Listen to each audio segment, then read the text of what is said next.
예수님께서 가르치시고 전파하시고 고치시는 사역을 하셨습니다. 그리고 이제 10장에서 제자들을 보내십니다. 절대로 혼자 보내지 않으십니다. 28장 20절 말씀처럼 세상 끝날까지 항상 함께 하십니다. 절대로 빈손으로 보내지 않으십니다. 오늘 읽은 1절 말씀처럼 권능을 주십니다. 하나님께서는 권능을 주실 때 각 사람에게 맞게 주십니다. 그렇게 권능을 받은 사람은, 권능을 받은 우리는 하나님께서 보시는 나를 제대로 보아야 합니다.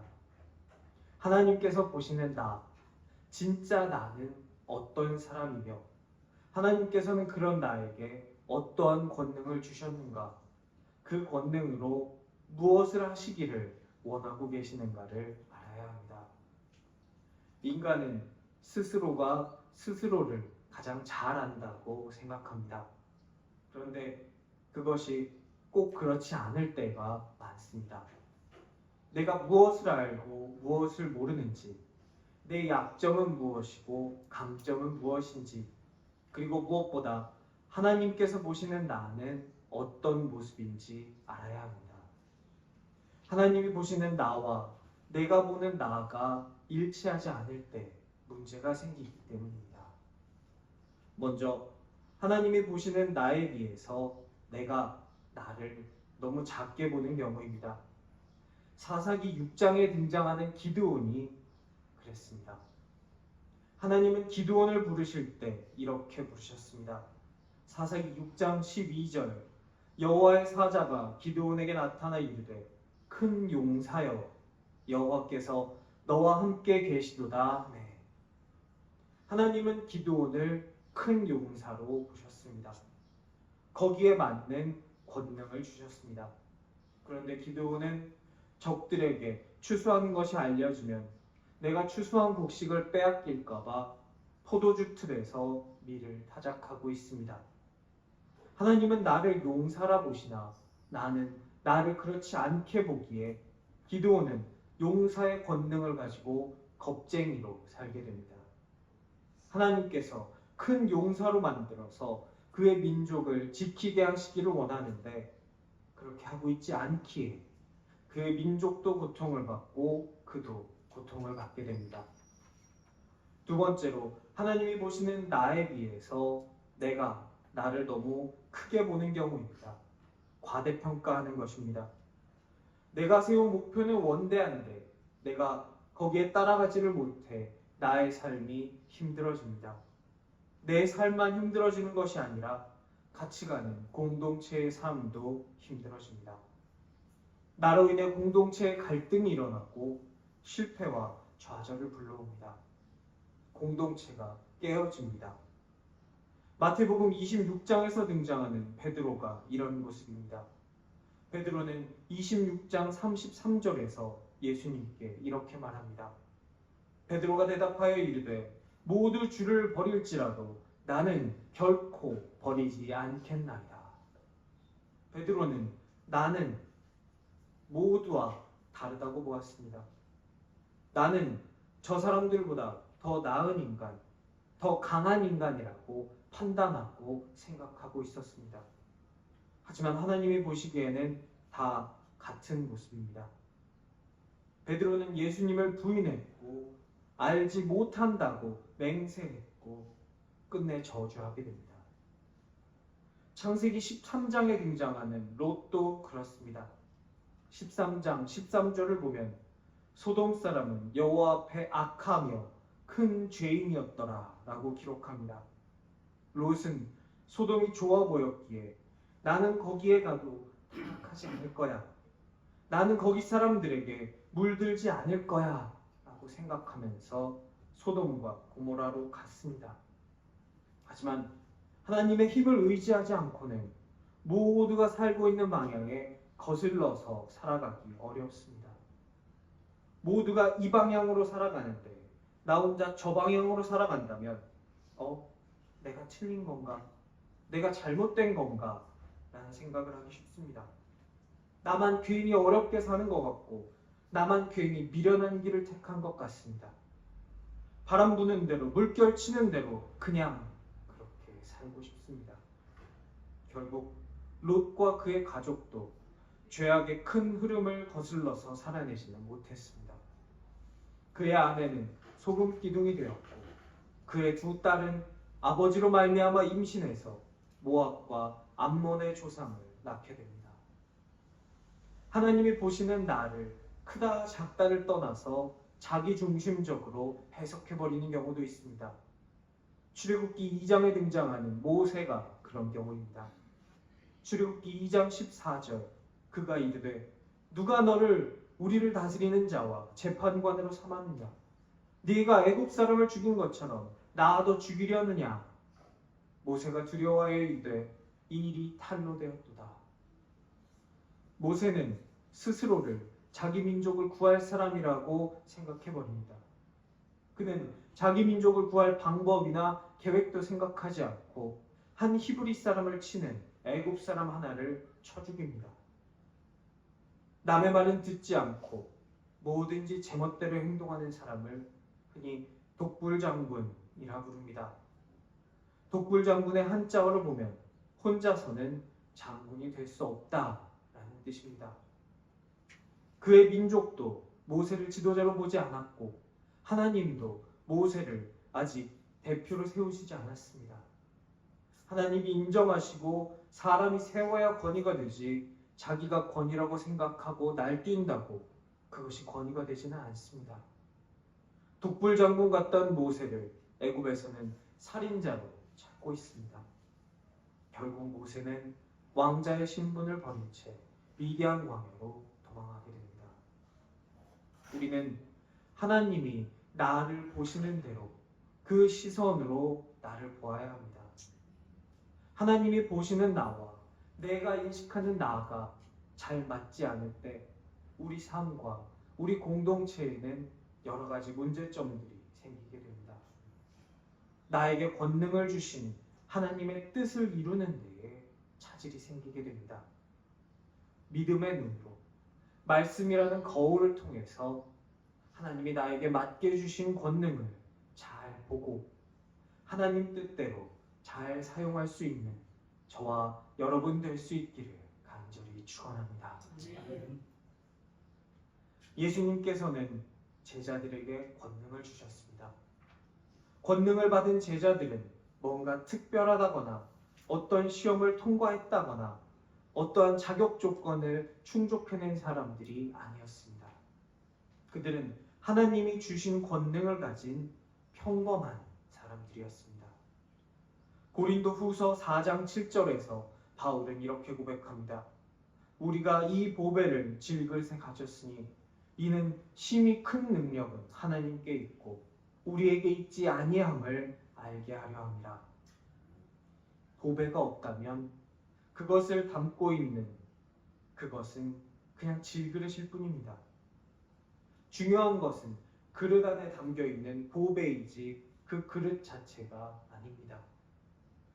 인간은 자신에게 권능이 임했을 때 그것이 자기 것이라고 착각하기 쉽습니다.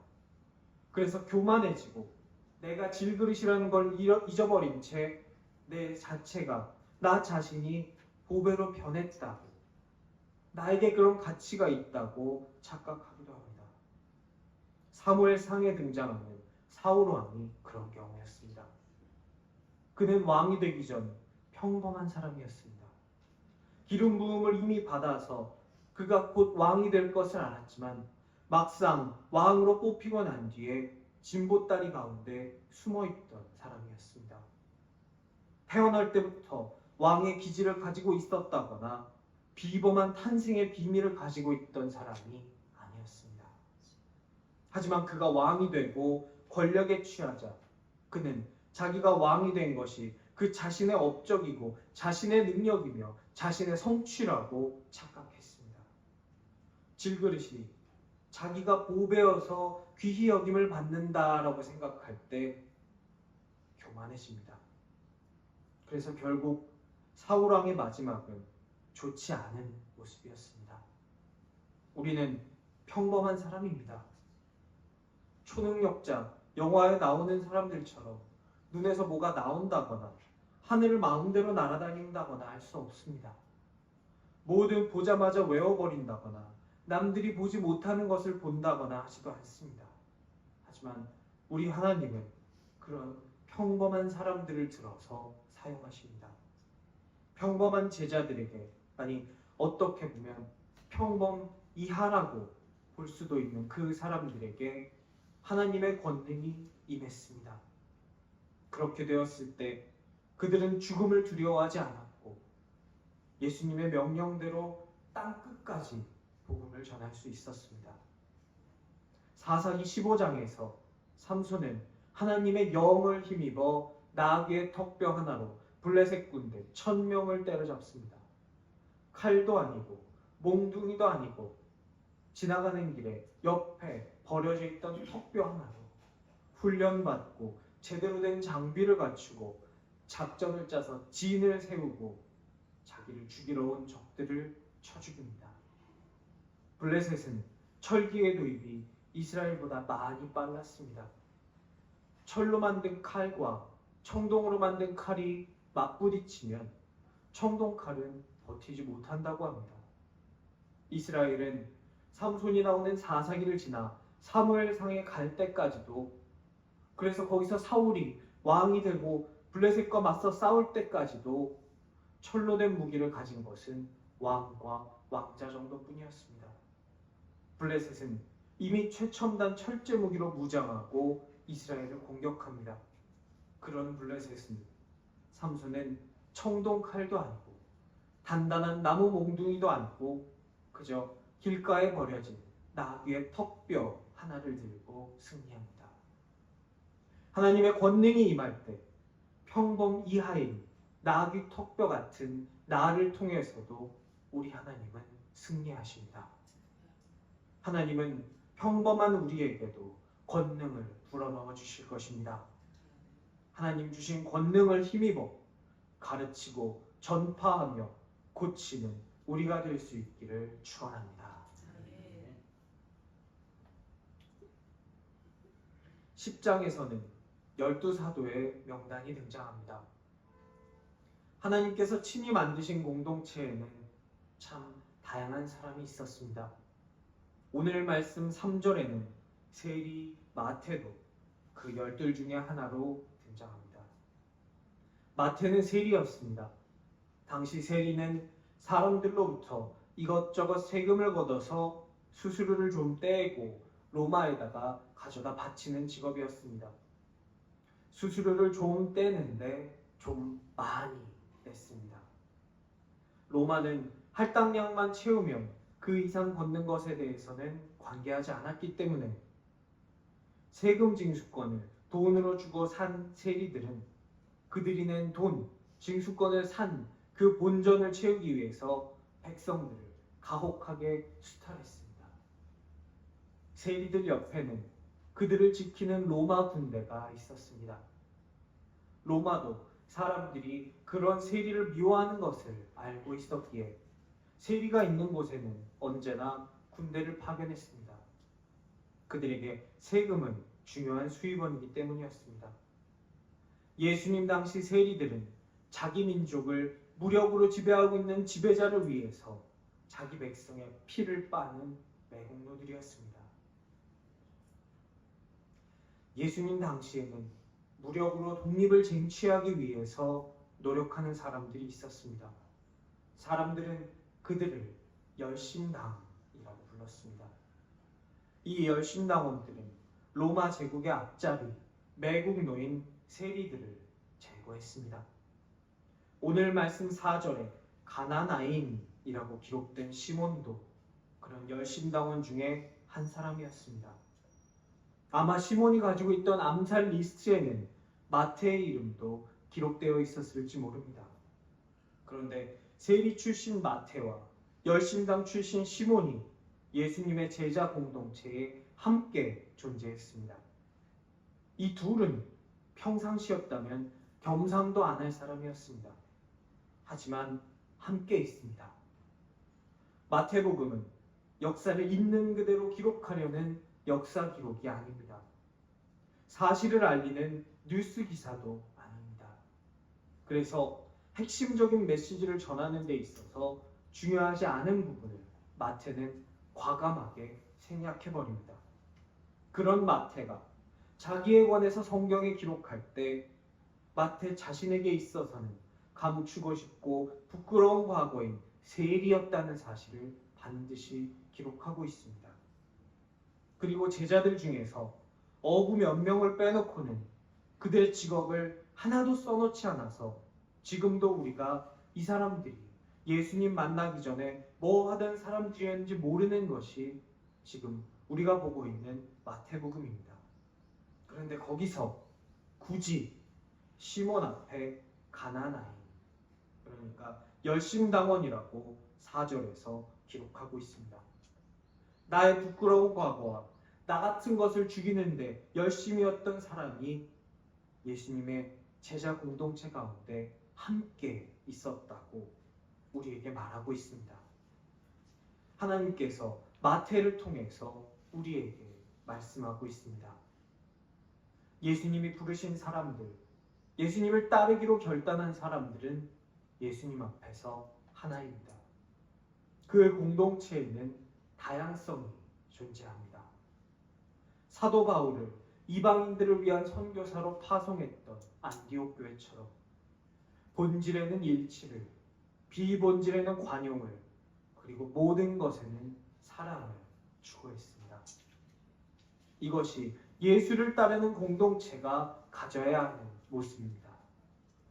예수님께서 부르셨다고, 내가 예수님께 부르심을 받았다고, 예수님의 제자가 되었다고, 그 한 가지 이유, 내가 예수님의 제자라는 그 이유 하나, 그 본질 하나만 일치한다면 네가 피부색이 어떻건, 성별이 어떻건, 예전에 무슨 직업을 가지고 뭘 하며 살았건, 네가 무슨 당을 지지하건 나머지는 다 비본질적인 것입니다.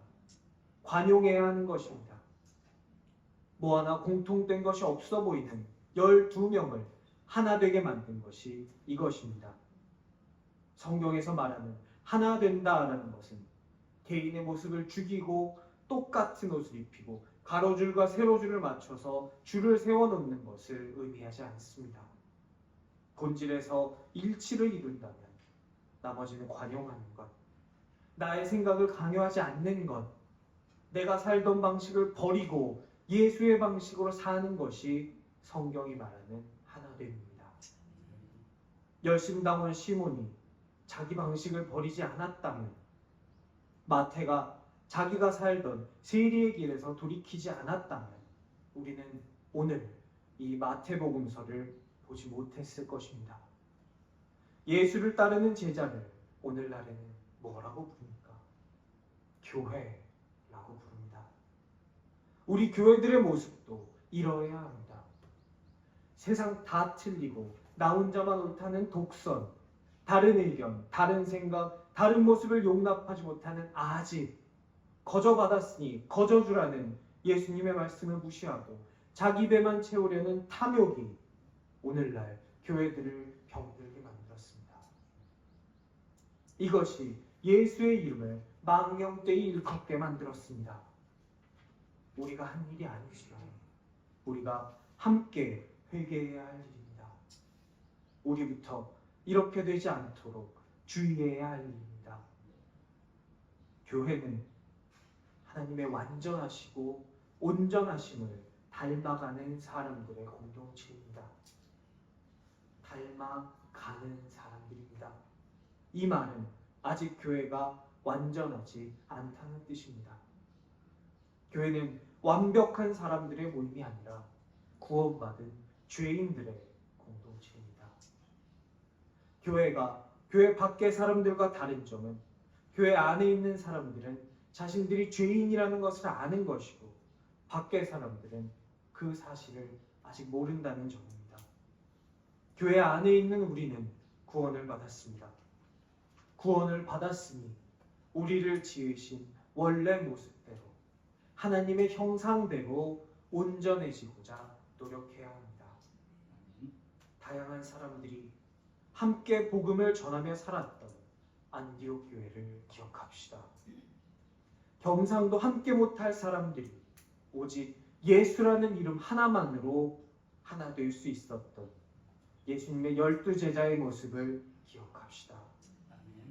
굳이 세리라고 기록하고 굳이 열심당원이라고 기록해서 우리에게 말씀하시고 가르쳐 주셨던 하나님의 사랑을 기억하면서 주 안에서 하나 되는 우리가 될 수 있기를 간절히 축원합니다.